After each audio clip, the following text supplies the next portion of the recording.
Talk to us a little bit here, because the main issue has to do with job security. Are they able to at least be on the same page when it comes to discussing broad parameters of job security? It's a tough one because there isn't a lot of middle ground, right?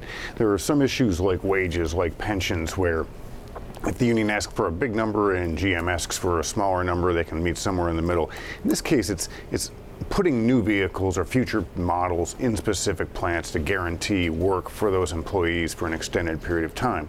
And where a lot of the push and pull in these negotiations come from is that the union wants things like a path for temporary workers to become full-time workers that would double their wages over the long run, a shorter path for entry-level workers who make about $18 an hour to get to the top wage of $30 an hour.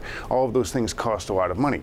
GM's attitude on this is, okay, we'll do those things for you, but we're not going to necessarily guarantee work in some of these plants, because GM may opt instead to hire people in Mexico to do that work to balance out the increase in pay that they're going to have to make in the U.S. to agree to those other things. GM sees this as one pot of labor costs that they can divide up with future employees or with current employees, and the union kind of wants all of that. So somebody's going to have to blink here, and I think there may be some compromises where certain plants are guaranteed and others, like that in Lordstown, Ohio, which isn't making anything now, the one that President Trump has loudly tweeted about. That one may not get any new work, but maybe some of the smaller ones do. There's room to wiggle here a little bit, and I think somebody's going to have to blink in the next couple of days, because they are very close on a lot of other issues. Yeah, and who's got the biggest incentive to do so? It's obviously a painful time for striking workers. It's a painful time for GM, which, according to Credit Suisse, has lost, well, they're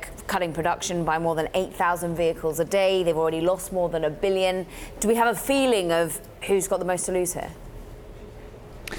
As it wears on, both sides are feeling the pain, but I do think that once it gets into the 4 to 5 week kind of time frame, union workers who haven't seen a paycheck since September 20th, they start missing a month worth of pay, and then you start getting into car payments and mortgage payments getting tight. Some of the workers who are in truck plants and work a lot of overtime, they do pretty well. Some of those working just straight time, a little more close to a check-to-check kind of living, and that $250 a week in strike pay doesn't get them very far. So they could start really feeling the pressure. On GM's side, look, they don't want to burn $1 billion here.